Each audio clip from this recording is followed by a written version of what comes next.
மகாகவி பாரதியினுடைய ஆத்திசூடியில் 78வது ஆத்திசூடியாக அமைந்திருப்பது மீளுமாறு உணர்ந்து கொள் என்று சொல்கிறார். நாம் ஒன்றை உணர்ந்து கொள்கிற பொழுது எப்படி உணர்ந்து கொள்ள வேண்டும் என்று சொன்னால், ஒரு செயலை செய்கிற பொழுது அதில் வீழ்ந்து விடாமல் அல்லது தோற்று விடுவோமானால் மீள எழ வேண்டும். மீள எழுகிற வழியை தெரிந்து கொண்டுதான் அந்த செயலை தொடங்க வேண்டும். மகாபாரதத்திலே சக்கர வியூகத்திலே உள்நுழைந்த அபிமன்யு மீள முடியாமல் அந்த வியூகத்திலே அழிந்து போனதை நாம் பார்க்கிறோம். மகாகவி பாரதி அடிமை தலையழைக்க மீள ஒரு வழி கண்டான். அதைத்தான் மிக அருமையாக சொல்கிறான்.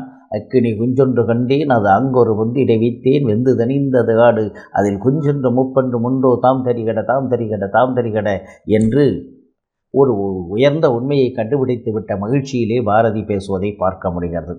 எனவே பொய்க்கும் கலியை நான் கொன்று போலகத்தோர் கண்முன்னே மொய்க்கும் கிருத யுகத்தினாலே கொணர்வேன் தெய்வ விகுதி இதுவே என்று அவன் பேசுவதை காண முடிகிறது. தர்மத்தின் வாழுதனை சூது கவ்வும், தர்மம் மறுபடி வெல்லும் என்னும் இயற்கை மர்மத்தை நம்மாலே உலகம் கற்கும் என்று பாரதி பேசுவான்.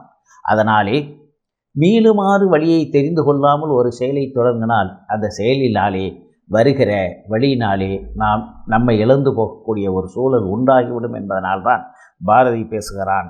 எந்த செயலை செய்ய தொடங்கினாலும் அதிலிருந்து வெற்றியோடு மீளும் வகையை நாம் தெரிந்து கொண்டு அந்த செயலிலே இறங்க வேண்டும். எண்ணி துணிக கர்மம் என்று வள்ளுவர் சொல்வது போல எல்லாவற்றையும் தெரிந்து கொண்டு ஒரு செயலை செய்ய தொடங்க வேண்டும் என்பதைத்தான் மீளுமாறு உணர்ந்து கொள் என்று சொல்கிறான். எனவே ஒரு செயலை தொடங்குகிற போது அந்த செயலில் எத்தனை சோதனைகள் வந்தாலும் தோல்விகள் வந்தாலும் அதிலிருந்து மீளுவதற்குரிய வழியை தெரிந்து கொண்டு அந்த செயலை தொடங்க வேண்டும் என்ற அருமையான சிந்தனையை பாரதி மீளுமாறு உணர்ந்து கொள் என்று நமக்கு அறிவுறுத்துகிறார்.